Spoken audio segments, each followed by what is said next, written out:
Okay, thank you very much. First of all, it's my pleasure to be here today because I think this is kind of a historic event in some respects. I am not sure, I've worked in Detroit at Cranes for 25 years, and I'm not sure I have ever been at an event where every leading chamber of commerce representing either African Americans, people of color, ethnic chambers have been at one place at one time on one panel. So I think whoever planned today's event, this was terrific to get this kind of a turnout.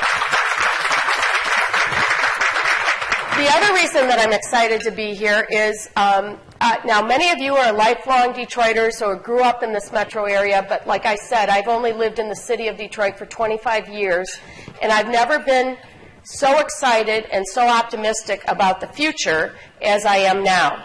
And I think there's a lot of different reasons for that, and I think that the opportunity that we heard this morning about financing and access to capital, what you're going to hear from this panel today about what the chambers offer, small and mid-sized businesses, startups on up, I think is really important because there is a window of opportunity now in our metro area, particularly Detroit, that if we do not take advantage of, shame on us.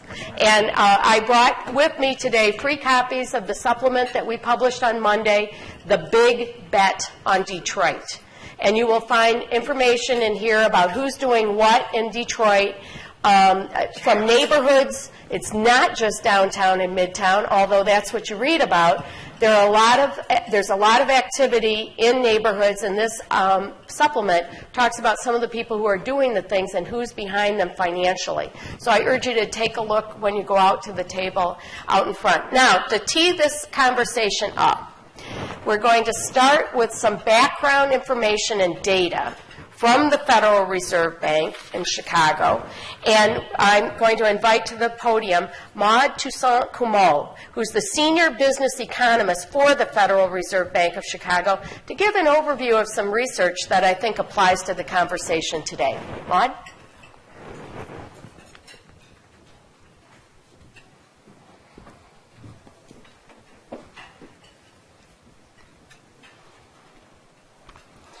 Thank you, Marie.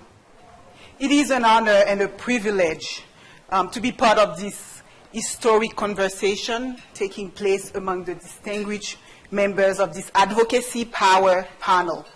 My role is to give, as Mary said, a brief research update that will help focus the discussion on the state of minority businesses and the need to connect minority business to resource networks and financing opportunities.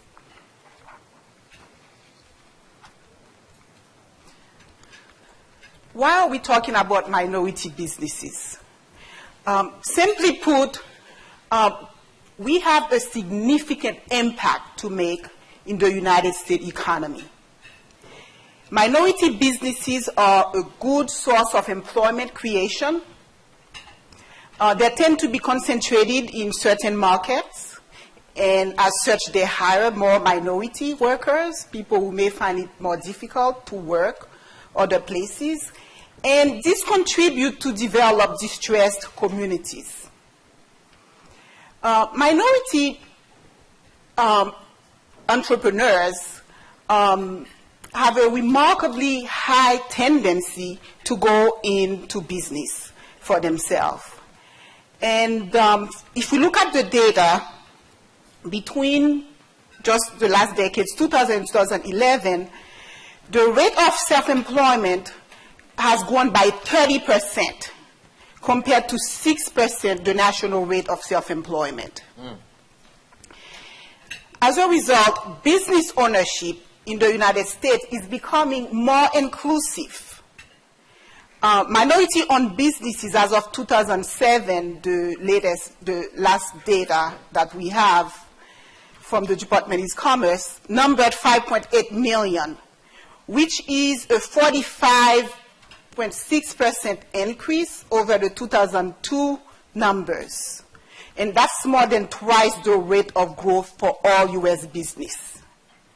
And even after the Great Recession, the number of minority business was estimated at 5.9 million in 2011, which represent somewhat no significant change from the pre-2007 recession level. Why minority businesses? Significant demographic changes are taking place. The U.S. labor force will grow much more slowly than in the past. And any growth that is realized will be accounted entirely by minorities, whose growth in turn are accounted for in a good part by immigration of people from diverse ethnic backgrounds. Therefore, the success or failure of minority-owned businesses will increasingly drive the success or failure of the overall U.S. economy, because we know the importance of business for the U.S. economy. So in light of those demographic changes, the U.S. Census projections that the U.S. population will be majority minority by 2042, investing in firms owned by minorities not only make good business sense, it is an investment in the future of the U.S. economy. Why a minority capital access forum? The potential of minority businesses to reinforce the U.S. economy and to improve communities, such as Detroit, will be highly compromised if past patterns of funding and financing disparities get projected into the future. So meetings such as today that is lifting up ways to squarely address the financing and resource needs of minority businesses are really crucial moving forward. Indeed, the evidence in the research presents a fairly sobering picture of the experience of minority business owners when it comes to financing, credit, and investment into their businesses. According to a Kaufman research, even before the recession 2004 and 2007, financing per job created for minority-owned firm was much lower in comparison to other groups.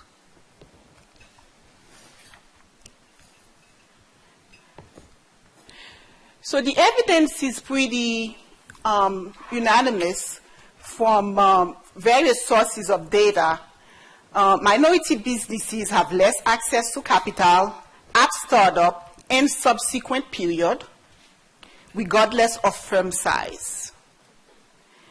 This can be understood against the backdrop of earlier data from the Federal Reserve Board, which shows that minorities have higher denial rates and higher fear of rejection, which means there's a lot of more discouraged would-be borrowers among minority businesses, regardless of firm size and stages of the business.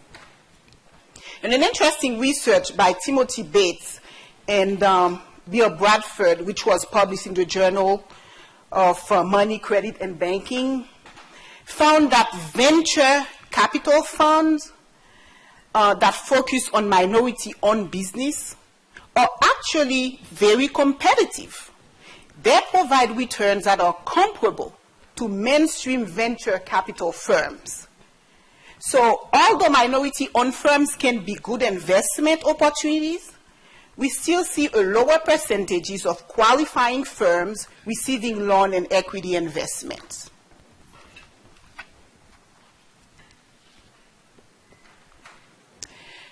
So we at the Federal Reserve, we spent some time as part of our Detroit Small Business Project, initiative by the Community Development and Policy Studies. We spent some time studying and mapping the business landscape in the Detroit area.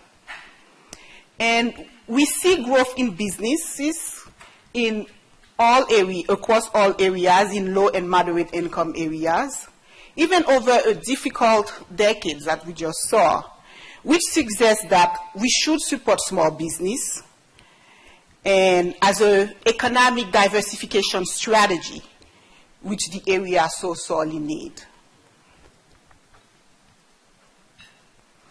For the Detroit market, we did some analysis to understand access to financial institutions. Because when we studied the project, the first question we asked was, we saw a lot of conversation in the communities with funders and philanthropic organizations. And we thought one of the roles we could play is bring banks into the conversation. So the first thing we started looking at is understanding financial access to bank institutions. And we wanted to understand not only access to financial services, but to also lending and relationship lending, which we know is very important in a market such as Detroit. So we developed some analysis and using some algorithm to map out the relative access to banking institutions across different neighborhoods in the area. And as you can see here, we essentially have a ring in a sense that, especially with the less density situation within the Detroit city limits, we do see that this corresponds with less presence in terms of banking institutions. So we wanted to know what this means, because clearly the disappearance or closing of banks in low-income communities is a concern, and we wanted to know what this means. So we proceed to assess whether some of those differences were justified that we saw in terms of access, and what this implied as far as relationship lending, as far as borrowing for small businesses. And what we did find was that in conducting some gap analysis, we found that there was some differential access to banking institutions, and in some instances, this was not necessarily warranted by the characteristics of some of the neighborhoods, given things like population, business, income, etc., which we control for in our model.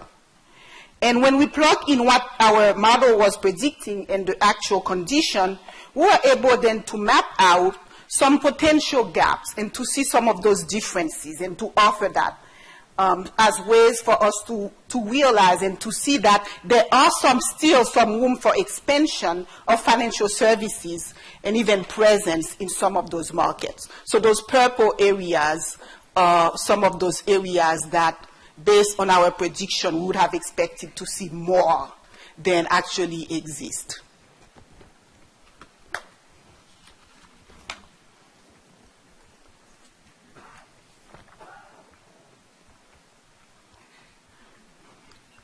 We look specifically at CRA reported loans, which we have the data, and we again conduct some gap analysis to see if there are some places where there could be more lending activities than we are actually seeing. And so we find that we were able to identify some areas where businesses and where opportunities for more lending are justified. And we have here and it's the sort of this color areas, close to more than 170 tracts where more business in those areas could benefit from targeted lending, given certain characteristics. Why I keep closing this? We were privileged to obtain some data from the Michigan SBA office, which we also analyzed, because as we know, in the continuum of lending, in market like Detroit, lending like SBA is very important. And SBA is designed to mitigate risk for banks in lending to small businesses. And some SBAs are designated to stimulate lending to pre-designated geographic areas and underserved places. And what we see from our analysis is that SBA loans have declined quite precipitously at the aftermath of the Great Recession. There is, however, some sign of turning point back in Michigan. And in fact, SBA has grown more in Michigan than in the nation. And there is an increasing mix of lenders and new players in the SBA field which present new opportunities. Although in the Detroit market, we do see still quite a lot of slack relative to risk in this market, even for SBA loans.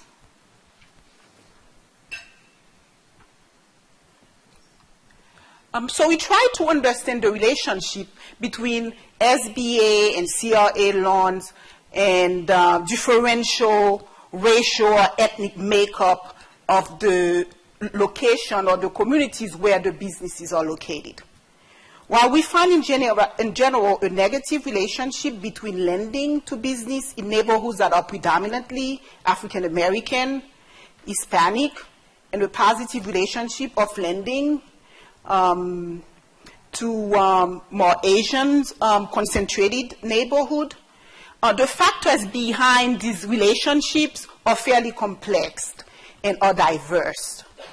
For example, for the predominantly African American neighborhood, we see that some of this negative relationship was being driven more like by income differential, so that it is much more difficult to have credit flows in African American and low-income communities, even for things like SBAs, which are sort of help to mitigate some of the risk. So a lot more work really needs to be done, more thinking outside the box to really reach those what we could perhaps label as underdeveloped market, which present a lot more risk. And in the Hispanic communities, we see the sort of the negative relationship after you control for a number of factors could be explained by the fact that we find very sort of big businesses, which we are not fall under the purview of SBA loan, and very small, which perhaps are having even more difficulties getting SBA loans. So that's why we see this negative relationship for Hispanic businesses. And for Asian, a more diversified business base, spanning over different sizes and different sectors, seem to have ensure somewhat more activities observed in both traditional lending market and special lending market. So there is a lot of coming together that can happen and learning from each other in this gathering of different groups of businesses of different ethnic groups. So as important as financing is, we cannot speak about it in a vacuum. To properly address the need of minority businesses, as we've been hearing, we really need to think about business need across their full life cycle. And so in the early stage, birth stage, the natural question is to sort of struggle about finding a market, finding customers, and a lot of those firms are non-employer firms, and a lot of the question is how do you start? And we've found a lot of the startup actually happen quite informally from families and friends, et cetera, from different means of finding funds into the business. And sort of around the middle at the adolescent stage, that's when the real issues of financing, of connecting to formal sort of banks really comes into play. And that's when it's a stage where the business really needs to be growing. And then at the maturity stage, we're really talking about huge extension, perhaps globally, et cetera. And the needs for financing along the whole continuum of resource, of capital, and also resources and the type of support for the business vary. So what we did is conduct a survey.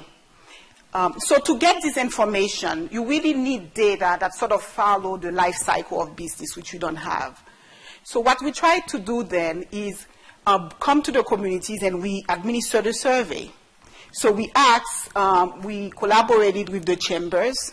So this has been an ongoing, fruitful relationship, which we are very happy about. So we've collaborated with the chambers and asked you and survey you, the membership, and about your resource needs. And and then we took this information and tried to analyze it. So rather than just report how many of you identified this need or that need, we're not saying that this is a scientifically designed survey. We wanted to know your views, and that's extremely important. So, but we're able to work with this information and really get a lot. So for many of you, this is not going to be news because that's your reality, that's your experience. But for those of us, like the chambers, those training organizations, and those banks that are trying to connect with you and try to leverage resources and get together with intermediaries, this analysis we are hoping is going to be informative because it reveals some very meaningful distinction, which we think could make a difference in how well the need of your businesses are being addressed, depending on the stage of your business. So we adopt a bit of statistical technique, which allow us to identify those needs, but to see what the priorities are for you and what the connection of those needs are at different stages of the business that you happen to be in. And what we found was that the most important need that the typical minority business owners you have is the need for financial and human capital.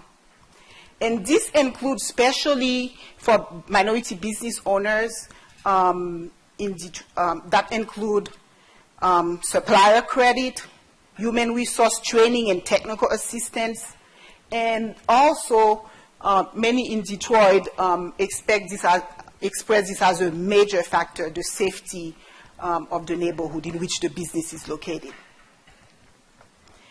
And these are all equally important. So we cannot really speak of one thing or another.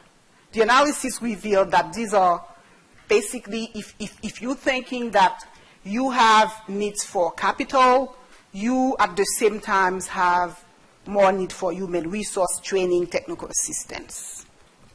And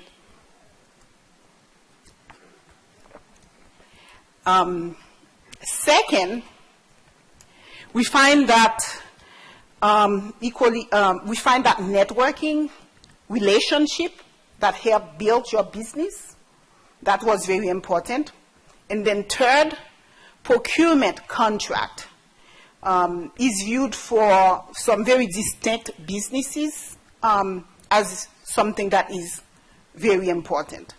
And then sales and the marketing came as also another very important needs for your business. And those needs vary depending on the stage of the business.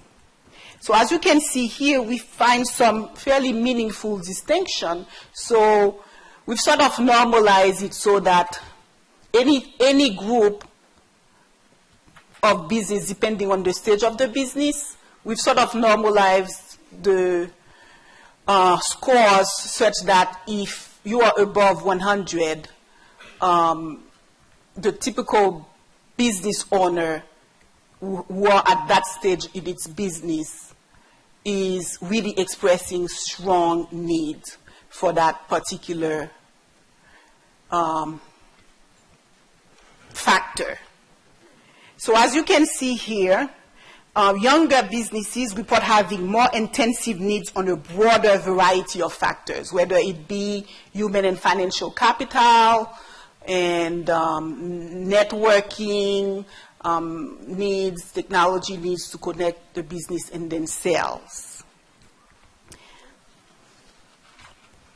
And for more mature business, we see that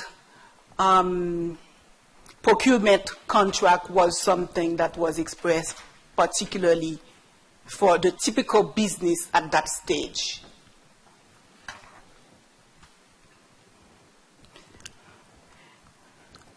So the needs of younger businesses, there are more, yet resources are used much less. The average business owner is not availing himself or herself of any resource to fit their needs. Business owners which have been in, that is the younger ones. You see, most of the younger ones are not really availing themselves of a lot of those resources. So they're under that 100 marks that we have sort of put there to calibrate of our analysis. But businesses that have survived and made it at later stage, we see that they are availing themselves of a number of resources that include things like seminar, professional services like accounting services, etc. And more mature businesses are, of course, making use of online media, advertising, and technical assistance.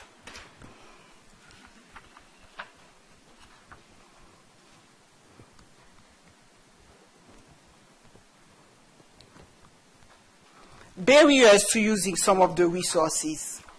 The younger business express that they feel that they are, to some degrees, unaware of training opportunities that are available. And those with more mature business express the idea that some of the resources that may be available are not necessarily adequate to serve their particular needs. Claude, we have to wrap Mm-hmm. up because there won't be enough time for the panel. Okay, definitely. Thank you so much for your participation, and I hope that you find this research fruitful and, for us to move on with our conversation. Thank you. Thank you very much. The slides were great context for the conversation we'd like to have now, and we have starting on my far right, we have Gerald Moore from the Michigan District. He's the Michigan District Director for the U.S. Small Business Administration. Camilo Soro, Executive Director of the Michigan Hispanic Chamber of Commerce.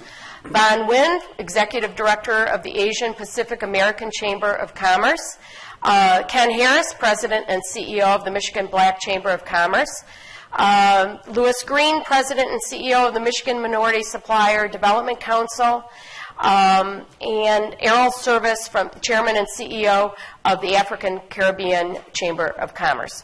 And we're going to include you in the conversation too, Maud. So let's start by asking, well, first of all, we are going to go a little past 1:30 because we got a little late start, and we want to make sure that people, if you have a question for one of the panelists, you're able to ask the question. There's cards on your table, and you can hold them up, and somebody will collect them. But from the presentation that we just saw, there are disparities in lending, and I'd like to start with the SBA in terms of, the SBA helps support and back the loans that the banks are making in Southeast Michigan. So where do you see that disparity coming from? What do you think are the major causes of the disparities that we saw in the data?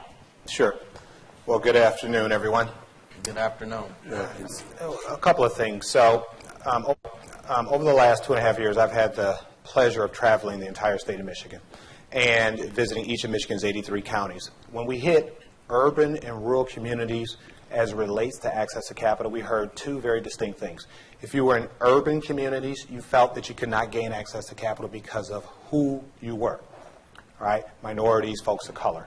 If you were in the rural stretches of the state, you felt you couldn't access capital because of where you lived. Now, I am here to tell you that while pervasive, and I know that perception seems like it's reality, that good deals get done, right? Period, end of story. So when we heard these concerns, we then addressed them by putting together a program that specifically addresses these issues. We found that there were issues around education, around training, and information that our small businesses just simply don't understand and don't know. And because they don't trust the process or were fearful of the process, they never engage. So a lot of the data that you see that Maude presented, in many cases, as she said, there are people who are fearful of the market, so they never engage. So we've put together a program called Getting to Yes, and this program specifically focuses on 4 key areas. We educate you by making certain that you understand debt financing and what debt financing is all about, the 5 C's of credit.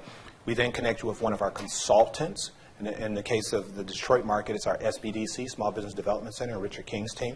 And they work with you to further develop your business plan and your executive summary. But most importantly, they work with you to help prepare your package the way a lender needs to see it. That's right. The last thing you should do as a small business owner is walk into a bank and ask for a loan if you've never accessed debt financing. You don't understand what they need, and you don't necessarily understand the rules of the game. So we help you put your document together and your loan package the way a lender needs to see it. We then put you in front of a mock lending committee, a committee of commercial lending experts, and you get to pitch your deal. And finally, at the very end, we connect you with lenders of your choosing. All right? So we'll present you with 20 lenders, and it's up to you to choose which alternative, which conventional, which micro lenders you want to meet with. I'll close quickly here. I want to really thank Lewis and I want to thank Ken Harris because we piloted this program this spring. We piloted the program. We had 10 businesses as part of the pilot. All right, and just about all of them came from Lewis's team and Ken's team. 7 of the 10 made it all the way through the process. Okay, meaning that they went through the 4 steps. You can't go to step 2 without going to step 1. You can't go to step 3 without going to step 2. It's a very structured process. Of the 7 that went through the process and met with lenders, 4 got deals. 4 of them. Okay, the other 3 are in various stages of underwriting. Point is this: we can help prepare you to meet with the lender and get these deals done. So the pitch is we've got another session starting in the Detroit market in January. If you are in need of capital, touch base with us at the U.S. Small Business Administration. Touch base with any of your ethnic chambers. They are aware. Good deals get done. It's a matter of visibility and exposure, and that's what we can help you do. Thanks.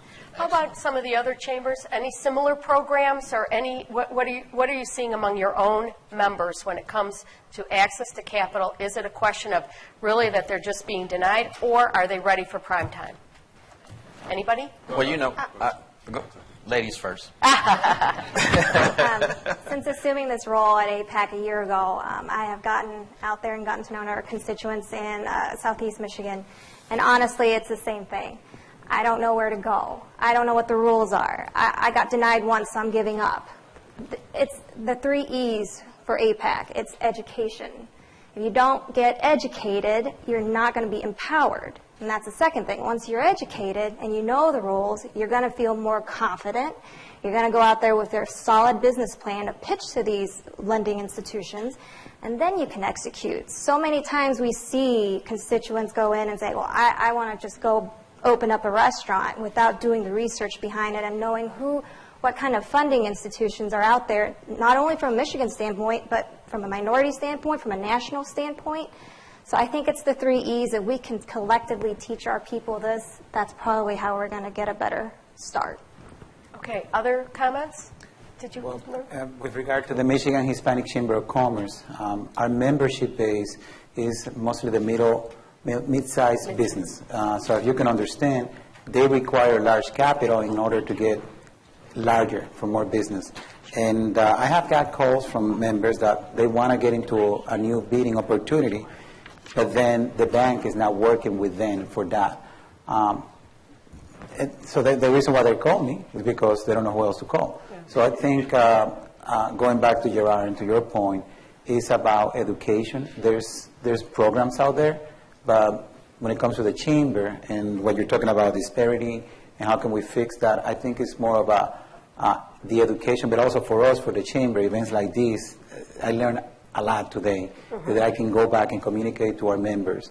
But I think that's going to help us to close that gap that we see out there. And kudos to Louis and to Ken and to you also, what you started. That I heard some of the success stories.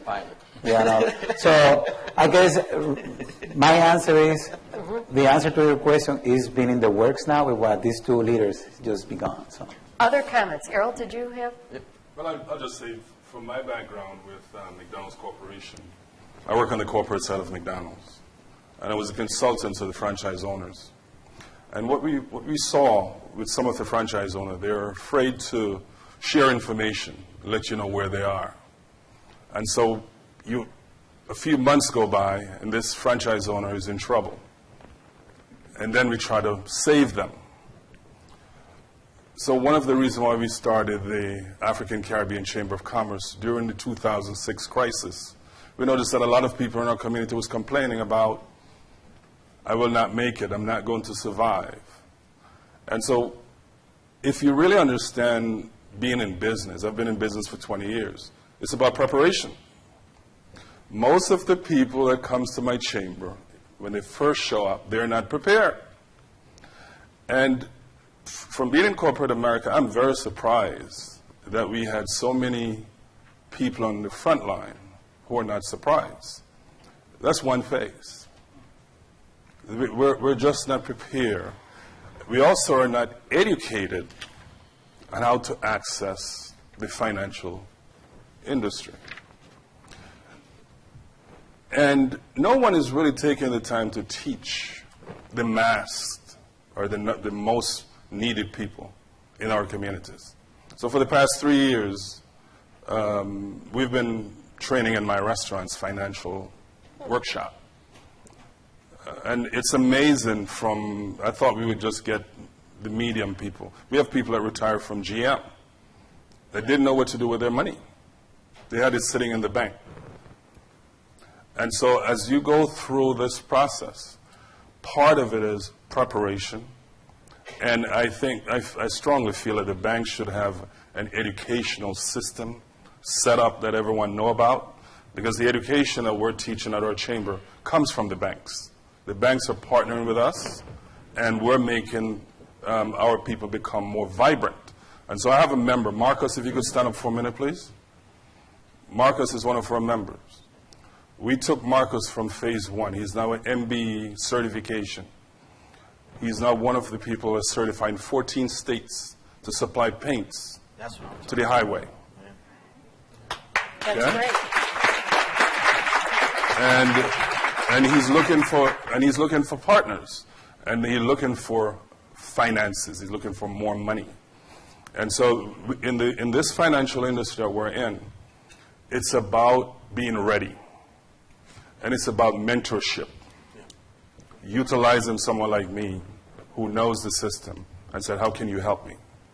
Ken, did you want to jump in? I mean, to represent African Americans in some of a similar displaced format there's fear in the African American community as well as it relates to financial institutions. So we all know, post-slavery, African Americans have been trying to get into this economic mainstream and be in part of this life, liberty, and justice, the pursuit of the American dream. We've made some strides politically. We've made strides educationally, socially, but we have not turned the corner as far as economic empowerment is concerned. And so, post-slavery, there were all types of systematic barriers. The Freedmen's Bureau was started.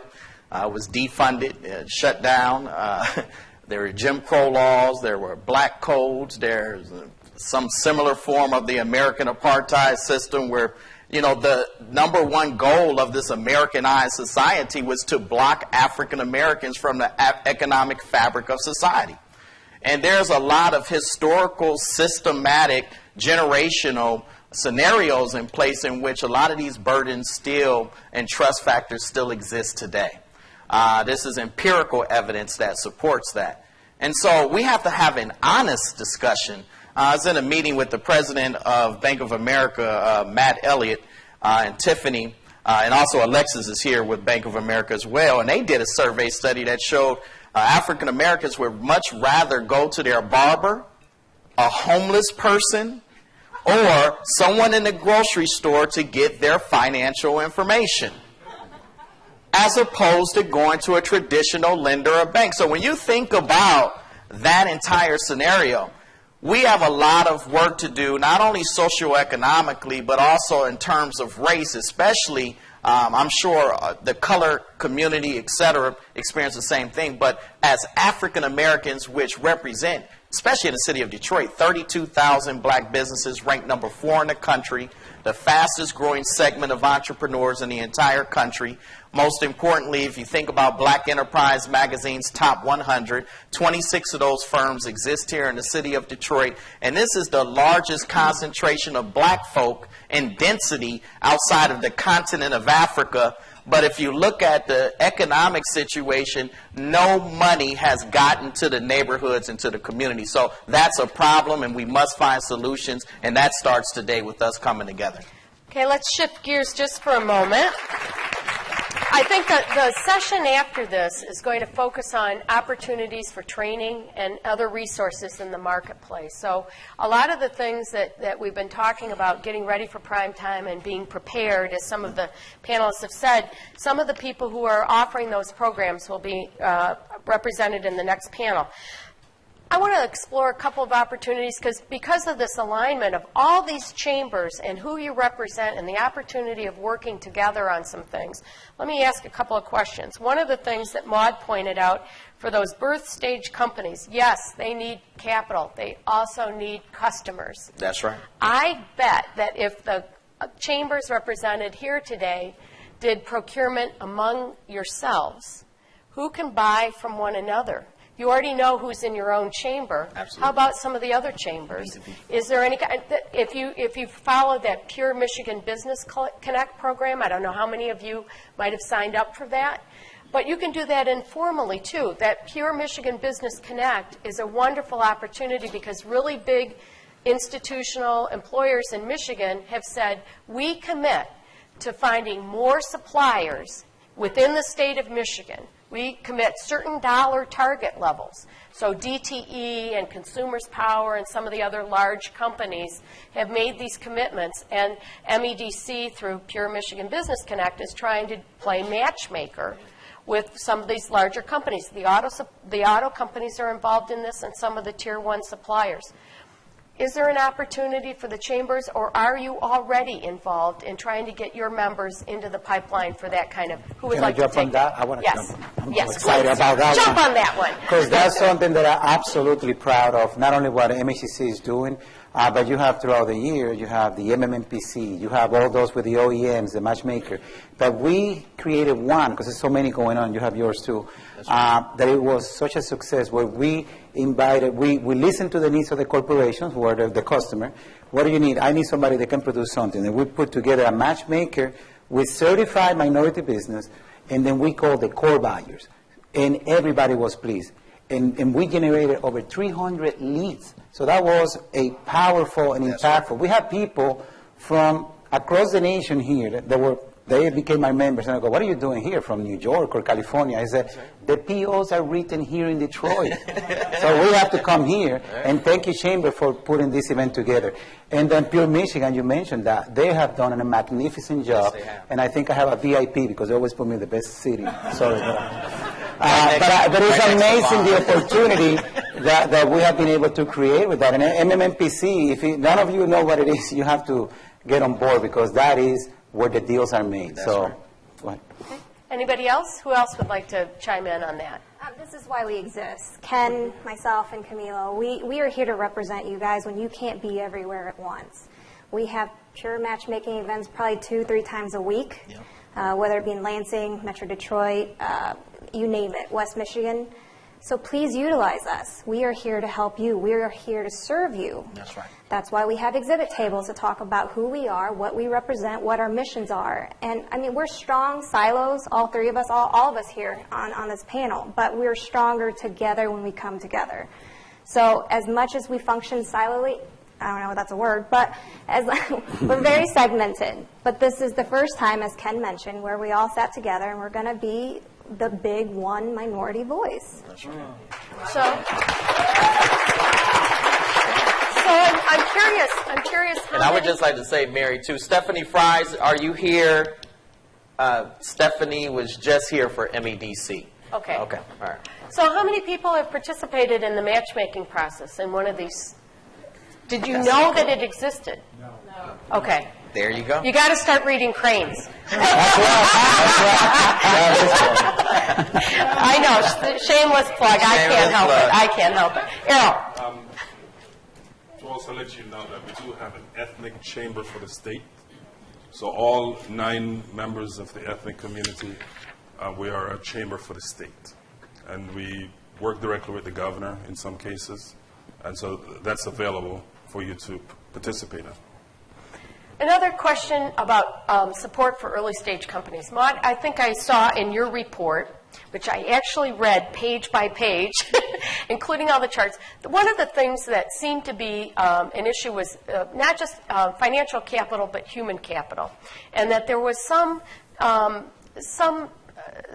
mentions in the report of the opportunity. A lot of the smaller companies, a lot of the smaller businesses are retail and consumer, and that they don't always score well on customer service. It seems to me that that's another chamber opportunity where some of the smaller people who don't have the money to help train their own staffs, is that something that the chambers could work together? Is that a need for the smaller companies, these early stage, particularly the ones that have consumer retail focus? Yeah, absolutely. I mean, Mary, if you use the term of George Bush, shock and awe. I don't know. I don't think I've ever heard George Bush invoked at a panel like this before. But in my bipartisan way, because I have to, travel both lanes. The reason why I mention that is we are the boots on the ground in perspective. And so our goal is to get folk from A to Z with the least amount of gray, and we do this every day. Entrepreneurial training, access to capital, advocacy, when it comes in terms of procurement and contracting opportunities, B2B, C2B, A, B, C, D, E, F. We're on the front lines. And so, again, we're here to serve. And most importantly, being associated with an organization under, this gentleman next to me is very humble, but Lewis Green represents the largest minority supplier development council in the entire country. Billions of dollars in procurement to minority folk. His organization actually put the first roundtable together to have all the minority chambers come together. But right now where we are is connecting the dots effectively.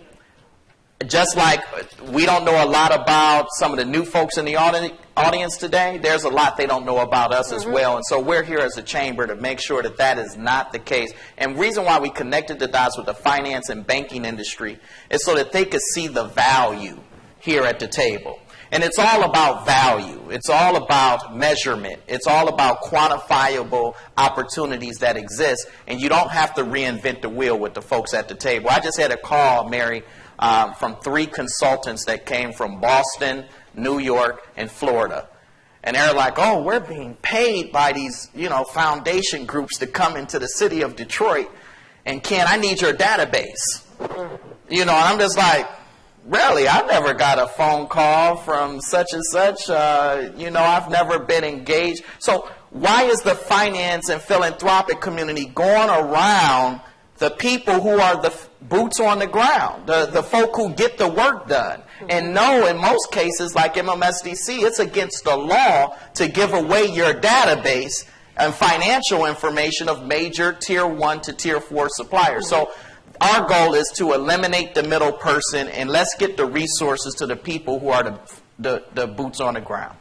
I actually have a few questions here from the audience, and Maud, this question is for you. Someone wants to access your presentation in the statistics. Is that available? How might someone access that online? Or Yes, as you can see, I have the web page address of the Detroit project, and all our research and different resources are available there. Okay, thank you. Gerald, this question's for you. You mentioned the Getting to Yes program, a lot of interest in that program. How do you apply? Well, what I'd like you to do is start with contacting us at our office, and you can reach us at, give everybody a chance to write here, area code 313-226-6075. That's the first thing. I assume, and I hate assuming, but I assume that everyone is either from Wayne, Oakland, Macomb, or a county that borders one of those counties. We're going to run this out of Detroit, but this is a statewide program, so if you happen to be from Flint or Muskegon or Benton Harbor, we'll be taking the program to those communities as well. But nonetheless, start with us at that number that I just gave, and the next program begins in January. All right, now, just some very basic things very quickly. You got a cash flow. No one is lending money to a business that doesn't make money, right? So you have to have some basic things. You have to cash flow, right? We look for businesses that have been around for at least a couple of years, 2 years of operational performance. If you happen to have less than 2 years of operational performance, it won't exclude you necessarily, but remember, you can't turn, a debt financer to an equity investor, and when you're asking a lender to lend to you and you have no past performance, then you're basically going on Shark Tank and saying, give me money off my potential. And that's not what lenders are in the business of doing, right? They're in the business of mitigating risk. Yeah. So you have to have some past performance. You have to cash flow, some very basic things, okay? But reach out to us. Give us a call. Each of the chambers, I will be doing another push to each of them because this is really about put up or shut up. I get people who come to me all the time and say, we can't get access to capital. And when I reached out to Lewis and I reached out to Ken, they put up. They put their money where their mouth was. They sent the businesses over to us, and we got the businesses capital. Plain and simple. This isn't rocket science. It isn't. Don't make it harder than what it is. Don't go to a lender by yourself. Come see us. We can educate you. We can train you. We can package a deal the way a lender needs to see it. We can put you in front of multiple lenders, and we do it in a very accelerated fashion. 39 business days. Wow. 39 business days. All right? The wait is over. Get engaged, get involved, contact us, and we will help you gain access to that capital. Errol, there's a question for you. It's a couple of different questions, but they're all tied to the Caribbean basin. What do you see as the greatest areas of opportunity for import-export in the Caribbean? And what are some of the biggest barriers to increased trade? In the increase of trade is education. Most people don't understand how to do trades with Africa or the Caribbean. And so part of what our chamber do is to educate the community on how to do business with that community.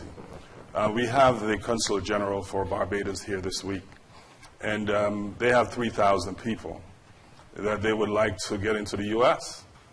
Barbados, if you get to know Barbados, is one of the most educated communities in the Caribbean. And they would like to get those people here to go to work partnership in business. And so they just opened up the opportunity yesterday for us to connect Detroit to Barbados to get human capital. Wow.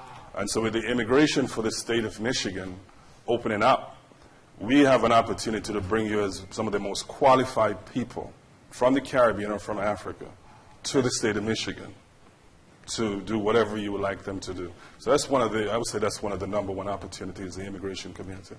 So EB5, something like that. Okay. And Mary, I would also like to add, we just hosted out of Valerie Jarrett's office, the new Undersecretary for the U.S. Department of Commerce and Trade, here, Stephen Seleg, and I had all of my partners here at the table as well.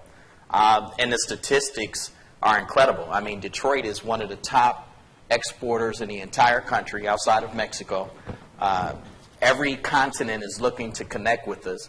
The focus of the Obama administration is import, trade, and export. Gerald's office works closely with the Import-Export Center. And I can tell you there's a tremendous focus, especially African Americans who are looking to do business in Africa. The top 6 markets, fastest growing markets for import, export, and trade is in Africa. The number 1 market is in Mexico. So just to let you all know, trade opportunities are available, and by working with SBA, the Caribbean Chambers, et cetera, there is an easy process and also financial assistance to help you get from, again, A to Z with the least amount of gray hair and stress. If I could just- Yes, sure. Just 2 points. Yep. If you want to work with Africa and the Caribbean, Yep. number one, education. If you have anything to deal with education, SBA. it's an opportunity. Anything to deal in the health sector. For the Barbadian group yesterday, they are ready for some healthcare equipment. So if you have that opportunity, make it happen. Those are top 2.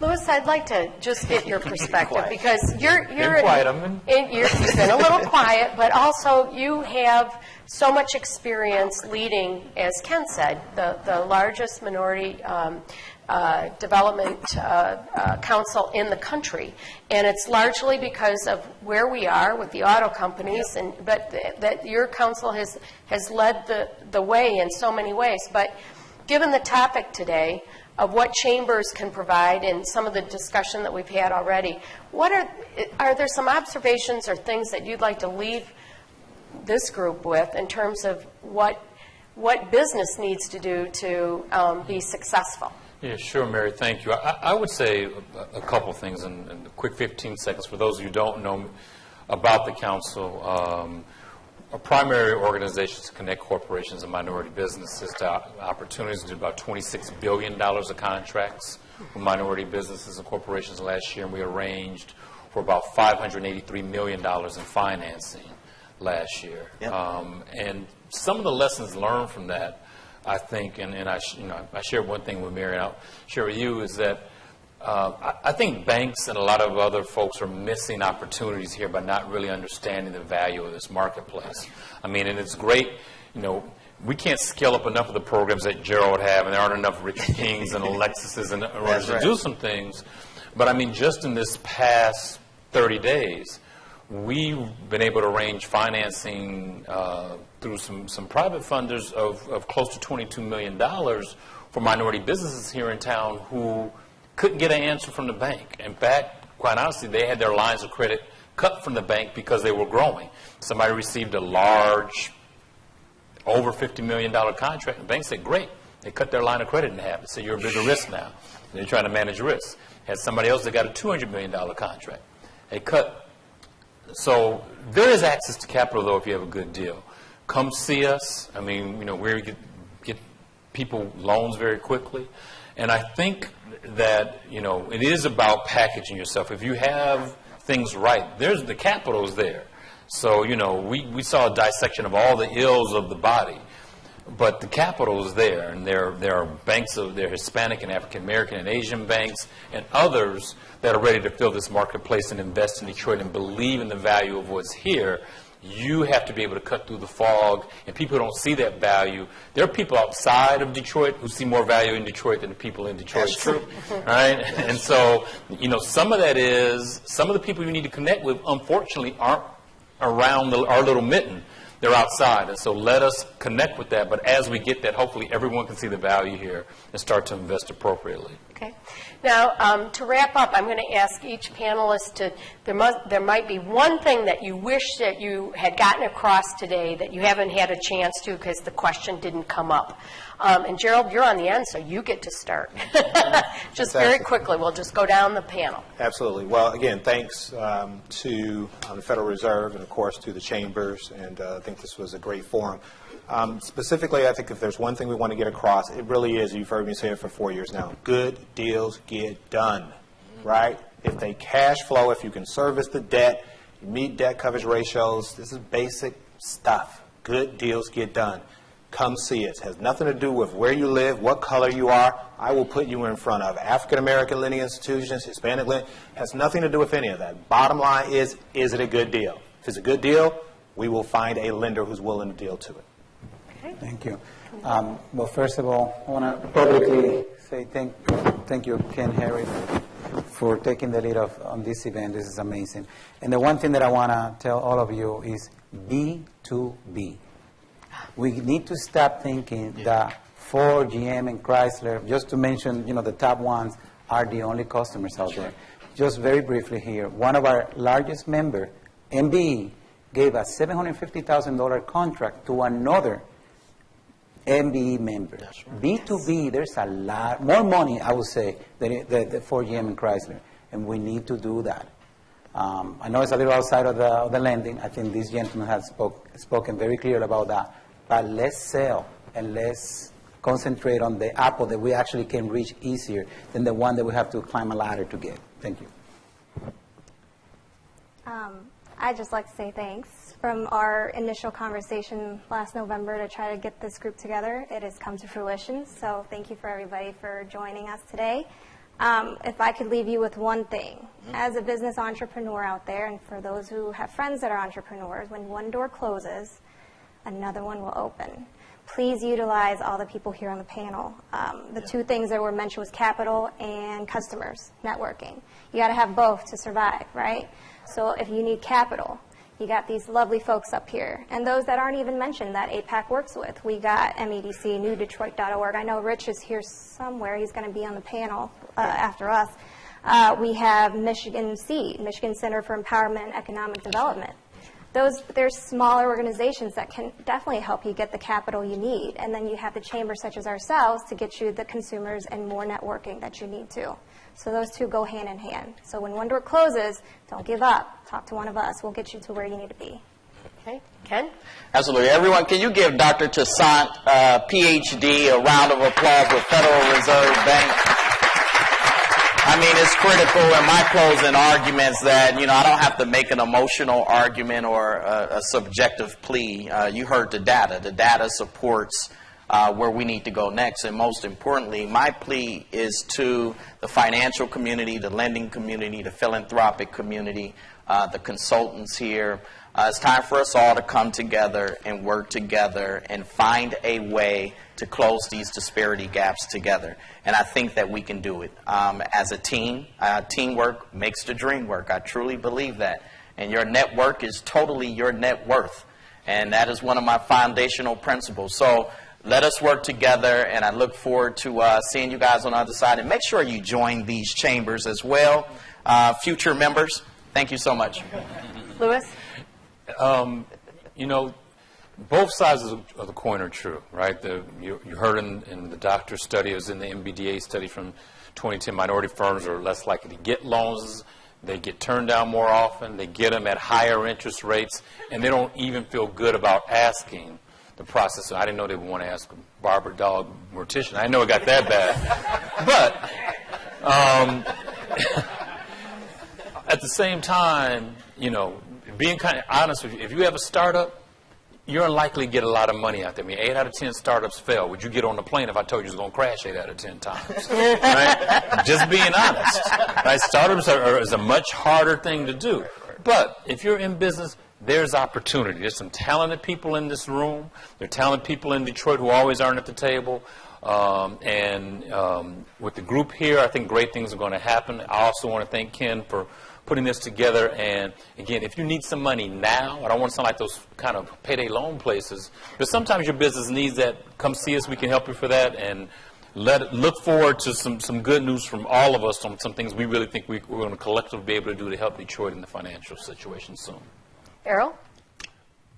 I'll just leave you with this thought.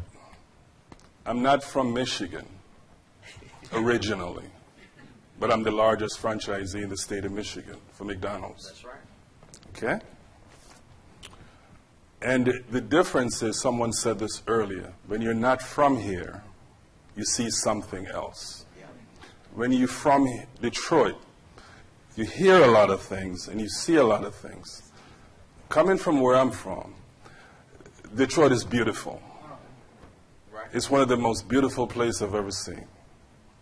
And so the mindset, change your mindset and connect yourself with the right people. That's right. Because sometimes you're connecting yourself with the wrong people. I'm very picky with my friends. I don't have a lot of friends. I don't. So be picky with your friends. Pick these guys up here. Okay? Pick them. All right? And I tell you, I've been doing this chamber for 9 years, volunteer. on my own with a team of people who helped me to find this chamber. And all of them believe in me. They believe in me because of what we have done for them. So in everything that you do, you should see some result. And we measure our result every year as a chamber, and this group does the same. I was just with the SBA group on Friday. I was so impressed. It was my first presentation in front of that body, and I was just so impressed. So you have the tools here. You have the expert. Utilize them. Maud, any last thoughts? Well, I really want to thank you. I mean, even from the very beginning when we started the Detroit project, I mean, the Federal Reserve Bank of Chicago, as you know, has a branch in Detroit. But this is the organization that conduct monetary policy. And it sounds really high. And as an economist, when you start thinking about how do you connect the mission of the Federal Reserve and the people on the ground? But it's in fact very simple.